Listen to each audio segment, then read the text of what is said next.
فلنحيينه حياة طيبة ولنجزينهم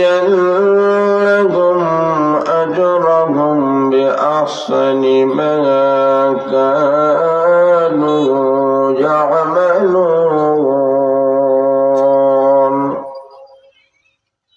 صدق الله العظيم وصدق رسوله النبي الكريم ونحن على ذلك من الشاهدين والشاكرين والحمد لله رب العالمين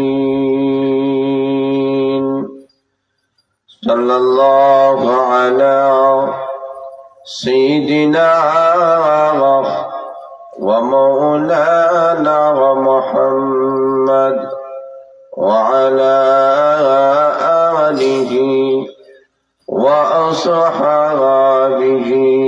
وسلم صلى الله على سيدنا ومولانا محمد وعلى آله وأصحابه وسلم بلغ العلا بكماله كشف الدجى بجماله حسنت جميع خصاله صلوا عليه وآله إلهي لك هذا ہمیں پیار مدینہ الہی بنا لے ہمیں غبار مدینہ وبلغ العلا بكماله كشف الدجى بجماله حسنت جميع وخصاله صلوا عليه وآله لا إله إلا الله جرشن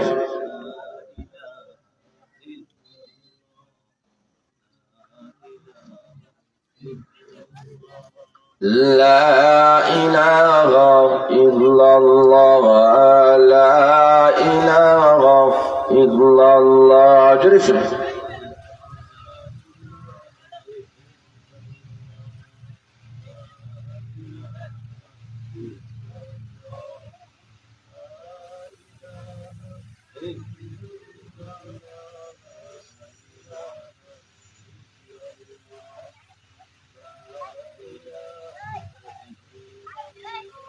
سبحان الله والحمد لله لا إله إلا الله سبحان الله والحمد لله لا إله إلا الله لا إله إلا الله محبة الشيخ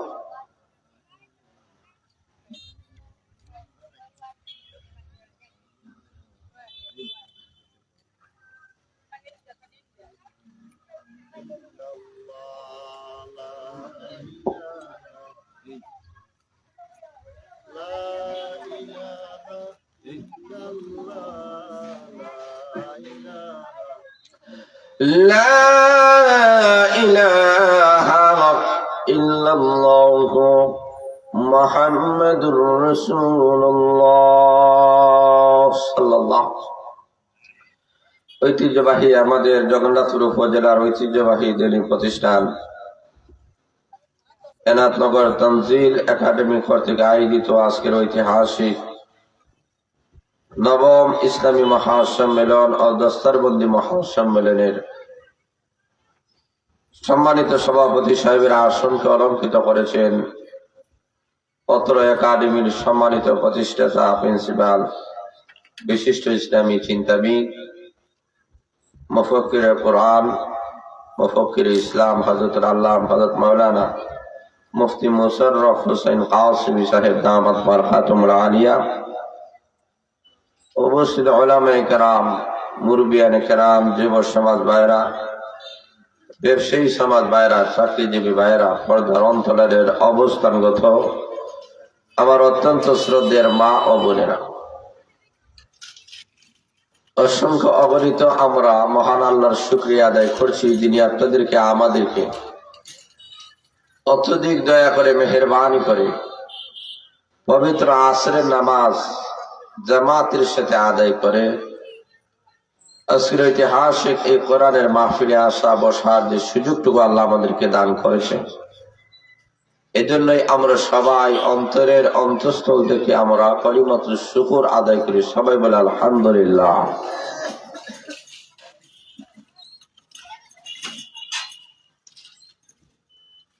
আমরা এমন একটি সময় এই জায়গায় আমরা সমবেত হয়েছি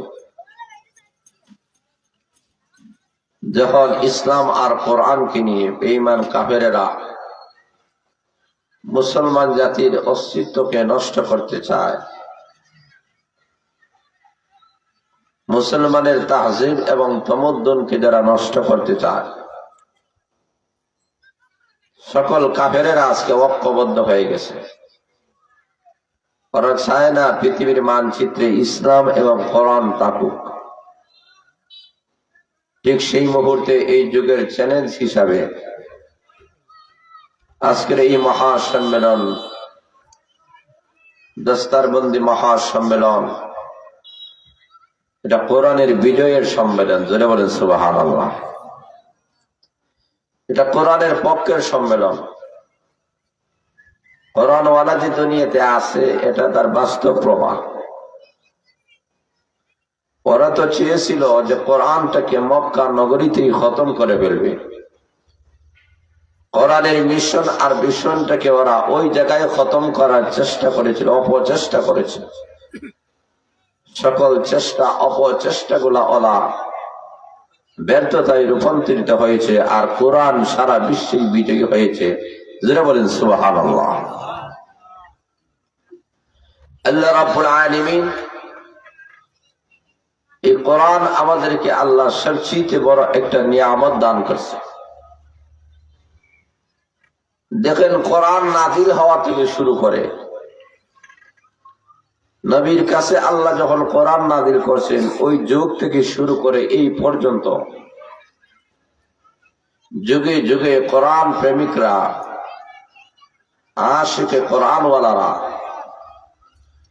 এই কোরআনের উপরে ওরা গবেষণা করেছেন। কোরআনের উপরে অনেক ব্যাখ্যা বিশ্লেষণ ওরা লিখেছেন। পৃথিবীর মানচিত্র থেকে লেখক দুনিয়া থেকে চলে গেছেন। পৃথিবীর মানুষ থেকে, পৃথিবীর মানচিত্র থেকে মুফাসসিরে কোরআনরা যুগের পর যুগ কোরআনের উপরে আলোচনা করে ওরা চলে গেছে। কিন্তু ওরা যতই ব্যাখ্যা বিশ্লেষণ করেছেন, কোরআনের ব্যাখ্যা বিশ্লেষণ বলে ওরা শেষ করতে পারে নাই। প্রত্যেকেই শেষ হয়ে গেছেন, কিন্তু কোরআনের ব্যাখ্যা আজও পর্যন্ত শেষ হয় নাই, কিয়ামত পর্যন্ত চলবে। যারা বলেন সুবহানাল্লাহ। এই কোরআন একটি মহাসাগর। বর্তমান বিজ্ঞানীরাও সাগর ওরা মাপ দিতে পারে, পরিমাপ করতে পারে। একটা সাগরের প্রশস্ততা, একটা সাগরের গভীরতা কতটুকু আছে ওরা মাপ দিয়েছে। ওদের কাছে ধরা পড়ে গেছে যে সাগরের প্রশস্ত কতটুকু, গভীর কতটুকু।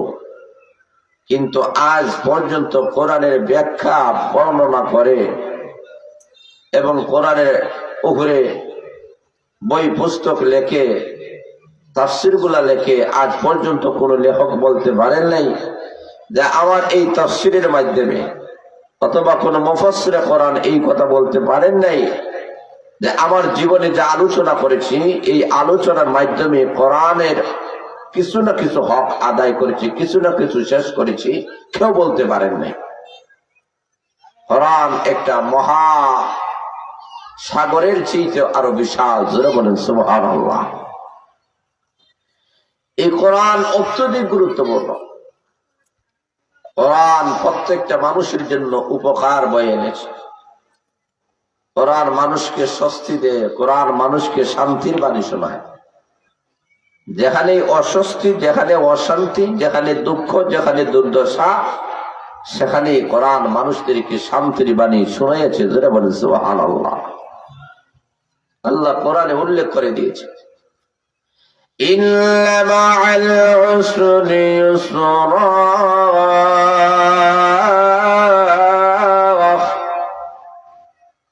আল্লাহ রাব্বুল আলামিন বলে দিয়েছেন কষ্টের পরে স্বস্তি আছে, বিপদের পরে নিরাপত্তার ব্যবস্থা আছে, দুঃখের পরেও সুখ আছে। কথা বলেন ঠিক না ঠিক? আজকে গোটা বাংলাদেশের মানুষ নীরব নিস্তব্ধ।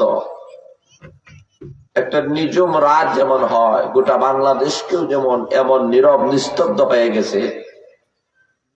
কারণ আজকে বাংলাদেশের এমন একজন বীর, এমন একজন যুবক যে সত্যের পক্ষে, ইসলামের পক্ষে কথা বলে, হকের পক্ষে কথা বলে, পৃথিবী থেকে চিরকালের জন্য রাজকীয় ভাবে বিদায় নিয়ে চলে গেছেন। কথা বলেন ঠিক না ঠিক? আল্লাহ রাব্বুল আলামিন বলতে চান, এই কোরআনের জন্য, কোরআনের আদর্শটাকে বাস্তবায়ন করার জন্য যুগে যুগে রক্ত দেওয়া হয়েছে, কিয়ামত পর্যন্ত দেওয়া হবে। যারা রক্ত দিবে ওরা মনে করবে আমাদের জীবন সার্থক। কেউ এই কথা বলে নাই যে কোরআনের জন্য জীবন দিয়ে, ইসলামের জন্য জীবন দিয়ে, হকের জন্য জীবন দিয়ে জীবন পরাজিত হয়েছে অথবা ব্যর্থ হয়েছে, এই কথা কেউ বলে না।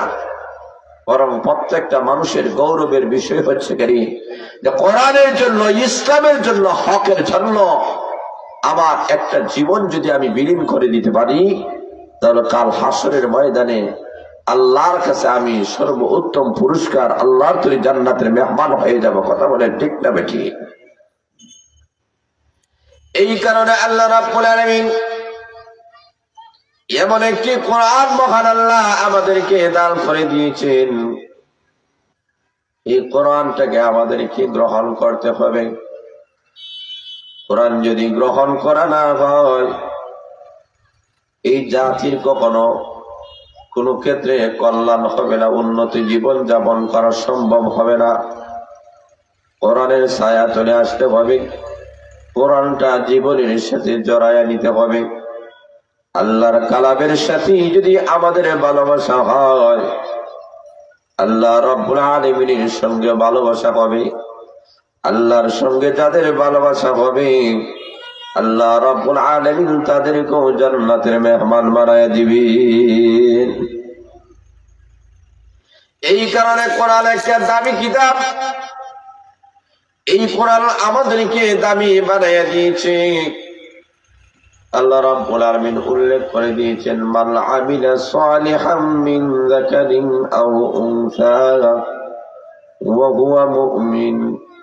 আল্লাহ রাব্বুল আলামিন উল্লেখ করে দিয়েছেন, যে নেক আমল করবে, চাই সে পুরুষ হোক অথবা নারী হোক, আল্লাহ বলেন ওয়া হুয়া মুমিন, ঈমানের সাথে। তাহলে বোঝা গেল ঈমানটি হলো শর্ত। ঈমানের সাথে যেই পুরুষ, যেই মহিলাটা নেক আমল করবে, আল্লাহ রাব্বুল আলামিন জানাই দিয়েছেন, সেই পুরুষ আর মহিলাকে মহান আল্লাহ দুইটা পুরস্কারে আল্লাহ পুরস্কৃত করবেন। যারা বলেন সুবহানাল্লাহ। আল্লাহ রাব্বুল আলামিন বলেন দুইটা পুরস্কার তাদেরকে দেওয়া হবে। এক নম্বরে পুরস্কার হলো, আল্লাহ রাব্বুল আলামিন বলেছেন, ফালানুহইয়ান্নাহু হায়াতান তাইয়্যিবা। আল্লাহ রাব্বুল আলামিন বলেন প্রথম পুরস্কার হলো, আমি আল্লাহ রাব্বুল আলামিন ওই পুরুষ আর নারীকে আমি আল্লাহ দুনিয়াতে একটা পবিত্র জিন্দেগি দান করে দিব। এটা হলো দুনিয়ার পুরস্কার। আখিরাতের পুরস্কার কি হবে? আল্লাহ রাব্বুল আলামিন যেখানে দুনিয়ার পুরস্কারের কথা আল্লাহ আলোচনা করেছেন, পাশাপাশি পরকালীন পুরস্কারের কথা আল্লাহ তুলে ধরেছেন। কারণ মুমিন বিশ্বাস করে দুনিয়ার জীবন শেষ নয়, পরকাল আছে। কথা বলেন ঠিক না বেঠিক? মুমিন বিশ্বাস করে, ইমানদার লোকেরা বিশ্বাস করে এই দুনিয়া আমার শেষ নয়। ইহা হামসা মুসাফির হ্যায়, ওহি আখির ঠিকানা, কবি আগে রওয়ানা হ্যায়, কবি পিছে রওয়ানা। এই দুনিয়া কি মুসাফির করা? এই দুনিয়াতে আল্লাহ রাব্বুল আলামিন যে পুরস্কার মহান আল্লাহ দান করবেন, এটা পরিপূর্ণ পুরস্কার নয়। একটা পরিপূর্ণ পুরস্কারের জন্য একটা পরিপূর্ণ একটা জায়গার দরকার। এই দুনিয়া নামক নাপাক জায়গাটা, এই জায়গার মধ্যে পুরস্কার দিলে পরিপূর্ণ হয় না। এই কারণে এই দুনিয়াতে মুমিন বান্দা আর বান্দিরা যা পুরস্কার পাবে তার সামান্য অংশটুকু পাবে, আর পরিপূর্ণ প্রতিদান মহান আল্লাহ পরকালে জান্নাতের মেহমান বানায়া আল্লাহ দিয়ে দিবে। এই কারণে আল্লাহ রাব্বুল আলামিন বলেন আখিরাতের পুরস্কার হলো ওয়ালানাজিয়ান্নাহুম আজরাহুম বিআহসানি মা কানু ইয়ামালুন। আল্লাহ রাব্বুল আলামিন বলেন আখিরাতের পুরস্কারটা হলো দুনিয়াতে যেমন তুমি ভালো আমল করেছিলে, উত্তম আমল করেছিলে, আল্লাহ রাব্বুল আলামিন আখিরাতে উত্তম আমলের উত্তম প্রতিদান আল্লাহ জান্নাত দান করবে। জোরে বলেন সুবহানাল্লাহ। এই কারণে আল্লাহর নবী বিশ্ব নবী রাহমাতুল আলামিন ঘোষণা করেছেন, ও দুনিয়ার মানুষেরা, আল্লাহ রাসূল বলেন দুনিয়াতে মানুষেরা আসার পরে পাঁচটা জিনিসকে মানুষেরা ভালোবাসবে আর পাঁচটা জিনিসকে মানুষ ভুলে যাবে। আল্লাহ রাসূল বলেন তখন বুঝবা আর কিয়ামত বেশি দিন বাকি নাই। আজকে আমাদের সমাজের মানুষের অবস্থার দিকে তাকাইলেও দেখা যায় এমনই। পাঁচটা জিনিসকে বড় ভালোবাসি আর পাঁচটা জিনিসকে আমরা ভুলে গিয়েছি। আল্লাহ রাসূল ধারাবাহিক ভাবে হাদিসের মধ্যে উল্লেখ করে দিয়েছেন। রাসূল বলেন ইউহিব্বুনা খামসা ওয়া ইয়ানসাউনা খামসা, ইউহিব্বুনা দুনিয়া ওয়া ইয়ানসাউনাল উকবা, ওয়া ইউহিব্বুনা দিয়ার ওয়া ইয়ানসাউনাল কুবুর, ওয়া ইউহিব্বুনাল ইয়াল وينسون الحور، ويحبون المال وينسون الحساب، ويحبون النفس وينسون الله। আল্লাহ রাসূল বলেন পাঁচটা জিনিস আমার উম্মতরা বেশি ভালোবাসবে আর পাঁচটা জিনিসকে তারা ভুলে যাবে। প্রথম নম্বর হলো ইউহিব্বুনাদ দুনিয়া ওয়া ইয়ানসাউনাল উকবা। আমার উম্মতরা এই দুনিয়াটাকে তারা ভালোবাসবে। দুনিয়ার ভালোবাসা, দুনিয়ার মোহের মধ্যে তারা পড়ে যাবে। দুনিয়ার জীবনের উন্নতি ওরা চায়, দুনিয়ার সুখ শান্তি ওরা চাবে।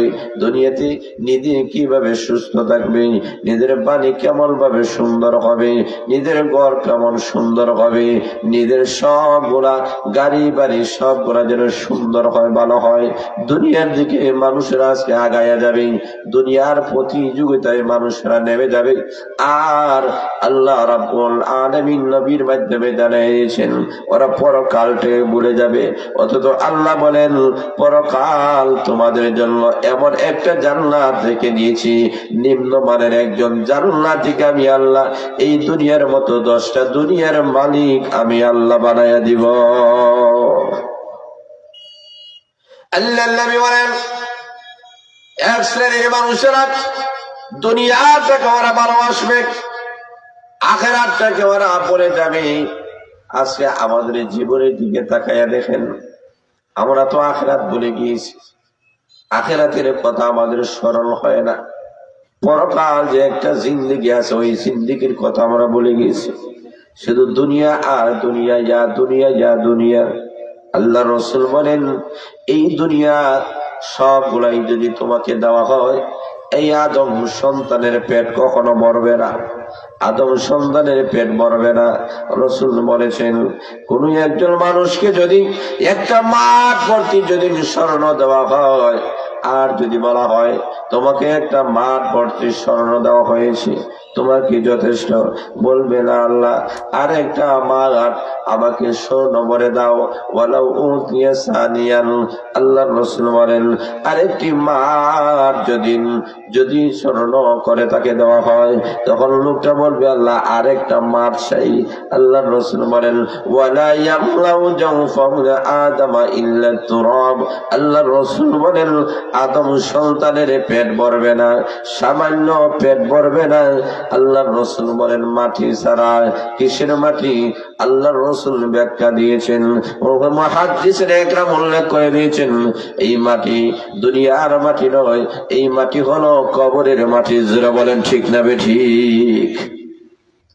আল্লাহ রাসূল বলেন, কবরের মাটি দ্বারা আদম সন্তানের তৃপ্তি নিবারণ হবে না। আদম সন্তানকে সান্ত্বনা যতই আপনি দেন না কেন, তার পেটটা ভরবে না, শুধু হবে আর হবে, শুধু চাবার চাবার, পাওয়ার পাওয়া। যাই দেওয়া হয় তার তৃপ্তি মিটে না। যিনি 1 লক্ষ টাকার মালিক, ওনার স্বপ্ন 2 লক্ষ টাকার মালিক যেন হন। যিনি 1 কোটি টাকার মালিক, উনি বলেন 2 কোটি টাকার মালিক হয়। যিনি 1 মিলিয়নের মালিক, উনি বলেন 2 মিলিয়নের মালিক হয়। কথা বলেন ঠিক না ঠিক? এই দুনিয়ার পিছনে, দুনিয়ার মুখে আমরা পড়ে গিয়েছি, অথচ এই দুনিয়া কাউকে রেহাই দেয় নাই।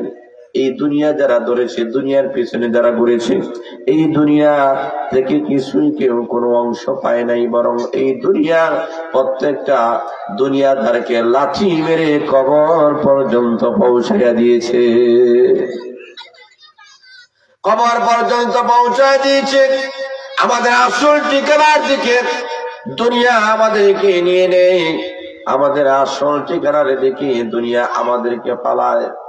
এই কারণে আল্লাহ রাসূল বলেন, দুনিয়াটাকে বেশি প্রাধান্যতা দিও না, আখিরাতটাকে প্রাধান্যতা দাও। দুনিয়া এমনি আসবে। আল্লাহ রাসূল বলেন, যেই জিনিসের পিছনে তোমরা ঘুরতেছো, আল্লাহ রাব্বুল আলামিন ওই জিনিসগুলা তোমাদের সামনে এনে দিবেন। এর মধ্যে একটা জিনিস, আমরা রিজিকের পিছনে ঘুরতেছি, আমরা রিজিকের পিছনে ঘুরি, আমরা রিজিকের পিছনে 24টি ঘন্টা ঘোরাঘুরি করে, অথচ আল্লাহ রাব্বুল আলামিন এই রিজিকটাকে এমন ভাবে মানুষের জন্য সম্পৃক্ত করে দিয়েছেন, অ্যাডজাস্ট করে দিয়েছেন, যে একটা মানুষের তকদিরে আল্লাহ যা রিজিক রেখেছেন, ওই রিজিক না পাওয়া পর্যন্ত ওই মানুষের কখনো মরণ হবে না। আমরা যেমন রিজিকটাকে তালাশ করি, আল্লাহ নবী বিশ্বনবী রাহমাতুল্লাহ বলেন, রিজিক আমাদেরকে তালাশ করে। আমরা রিজিককে যেই পরিমাণ তালাশ করি, কেউ যদি দৌড়িয়া রিজিকের দিকে যায়, ওই রিজিকটা তার জন্য আরো স্পিডে আসে। কেন আসে? কারণ ওই রিজিক না খাওয়া পর্যন্ত ওই বান্দা আর বান্দির মরণ হবে না।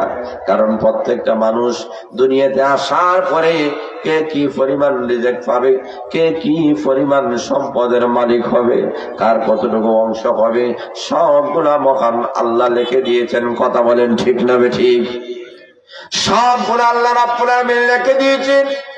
আল্লাহ তাকদীরে যা লিপিবদ্ধ করেছেন, ওই জিনিসটাই তোমার কাছে আসবে। আল্লাহ রাব্বুল আলামিন যদি কারো তাকদীরে লিখে রাখেন, মরার আগ পর্যন্ত সেই 1 মিলিয়নের মালিক হবে। আল্লাহ রাব্বুল আলামিন বলেন, মরার আগ পর্যন্ত এতটুকু মালিক হয়ে সে মারা যাবে। আল্লাহ রাসূল বলেন, তাহলে লক্ষ্য করে দেখেন, 1 শ্রেণীর মানুষ আছে, এরা হালালের দিকে যায় না, হারামের দিকে যায়। আল্লাহ রাসূল বলেন, মহান আল্লাহ রাব্বুল আলামিন তার তাকদীরে যে 1 মিলিয়ন টাকা আল্লাহ লিখেছিলেন, ওই 1 মিলিয়ন টাকা তার কাছে অবশ্যই আসতো, হালাল উপায়ে তার কাছে আসতো, যদি সে ধৈর্য ধারণ করত। কিন্তু ধৈর্য হারা হওয়ার কারণে, অধৈর্য হওয়ার কারণে ওই সম্পদটা হারাম উপায়ে তার কাছে চলে এসেছে। কথা বলেন ঠিক না বেঠিক? এক কথায় যে জিনিস তোমার আল্লাহ লিপিবদ্ধ করে দিয়েছেন, তোমার তকদিরে আল্লাহ লিপিবদ্ধ করে দিয়েছেন, ওই জিনিসটা অটোমেটিক তোমার কাছে হালাল পন্থায় বৈধ অবস্থায় তোমার কাছে আসতো। কিন্তু মানুষ বহুত বড় তাড়াহুড়া করেওয়ালা, মানুষ তাড়াহুড়া করে কোন জিনিসের পিছনে, মানুষ অতি তাড়াতাড়ি এই জিনিসটা অর্জন করতে চায়, যার কারণে ওই লোকটা হারাম পন্থা অন্বেষণ করেছে। হারাম পন্থা অন্বেষণ করিয়া যে 1 মিলিয়নের মালিক হয়েছে, আল্লাহ রাব্বুল আলামিন বলেন ওই লোকটার ধৈর্য ধারণ করত, মরার আগেই 1 মিলিয়নের মালিক হইয়া সে মারা যেত। তাহলে বোঝা গেল আল্লাহ বোঝাতে চায় যার কাছে যতটুকু আছে আল্লাহ এটা লিখে দিয়েছেন। আল্লাহ যা লিখে দিয়েছেন এর অতিরিক্ত চেষ্টা করলেও সে পারবে না। আর আল্লাহ রাব্বুল আলামিন যা লিখে দিয়েছেন তা তার কাছ থেকে কেউ ছিনিয়ে নিতে পারবে না। আল্লাহ একটা তকদীরের আল্লাহ লিপিবদ্ধ করে দিয়েছেন। এই কারণে আল্লাহ রাসূল সাল্লাল্লাহু আলাইহি সাল্লাম বলেন যে এই দুনিয়াটাকে বেশি প্রাধান্যতা দিও না, দুনিয়ার পিছনে ঘুরিও না। দুনিয়ার পিছনে ঘুরে তোমার জীবনের মহামূল্যবান সময়টুকু তুমি নষ্ট করে ফেলে দিও না, বরং তুমি আখিরাতমুখী হও। আখিরাতকে তুমি সবচেয়ে বেশি গুরুত্ব দাও। আখিরাতের জিন্দেগি স্থায়ী জিন্দেগি, এই জিন্দেগির শুরু আছে এবং শেষ নাই। জোরে বলেন সুবহানাল্লাহ। আর দুনিয়ার জিন্দেগির শুরু আছে, শেষ আছে। অতএব দুনিয়ার পিছনে ঘুরিও না। আমি যদি প্রশ্ন করি যারা দুনিয়ার পিছনে আমরা ঘুরতেছি শুধু দুনিয়া আর দুনিয়া, তাহলে লক্ষ্য করে দেখেন, যদি প্রশ্ন করি কত বছর আমরা দুনিয়াতে বাঁচবো, বলে আরো 50 বছর, 100 বছর, মনে করে 100 বছর আমরা বাঁচবো। তাহলে 100 বছর একজন মানুষ বাঁচার জন্য যদি রাতের পর রাত, দিনের পর দিন 24টি ঘন্টা যদি দুনিয়ার পিছনে ঘুরেন, তাহলে যেই জান্নাতের মধ্যে আপনি যাবেন, এই জান্নাত তো 100 বছরের জন্য তো আপনি যাবেন না, চিরস্থায়ী জান্নাত। যেটা বলেন ঠিক না ঠিক? তাহলে 100 বছরের সুখ শান্তির জন্য যদি এতই কষ্ট করা লাগে, 40-50 বছরের জীবন যদি ব্যয় করা লাগে, নামাজের খবর নাই, রোজার খবর নাই, ইবাদত বন্দেগীর যদি খবর নাই থাকে তোমার, শুধু দুনিয়া তালাশের জন্য 100 বছরের জন্য যদি এত কষ্ট করা লাগে, তাহলে যেই জিন্দেগির মধ্যে যাওয়ার পরে অনন্তকাল তোমাকে আল্লাহ রাখবেন, তো ওই জিন্দেগির জন্য কত বছর ইবাদত করা দরকার? একটু বিবেককে কাটান, একটু বিবেককে কাটান। বিবেকের কাছে এই প্রশ্নটাই আমরা রাখলাম, যে প্রত্যেকের বিবেকের কাছে এই প্রশ্নটা রাখলাম, এই দুনিয়ার সামান্য জিন্দেগির জন্যই যদি আমরা এতই কষ্ট, এতই কিছুই করি, এতই যদি করি, তাহলে পরকাল তো আমাদের জন্য কিছুই থাকবে না। কথা বলে ঠিক না ঠিক? তাহলে 5টা জিনিস আল্লাহ রাসূল বলেছেন, এই 5টা জিনিসের মধ্যে প্রথমটি হচ্ছে কি, ইউহিব্বুনা দুনিয়া ওয়া ইয়ানসাউনাল আখিরাহ। এরা দুনিয়াটাকে ভালোবাসবে, আখিরাতকে ভুলে যাবে। তাহলে আমরা দুনিয়াকে ভালোবাসবো না আখিরাতকে? জোরে বলেন কোনকে? আখিরাতকে। বাকি 4টা রেখে দিলাম।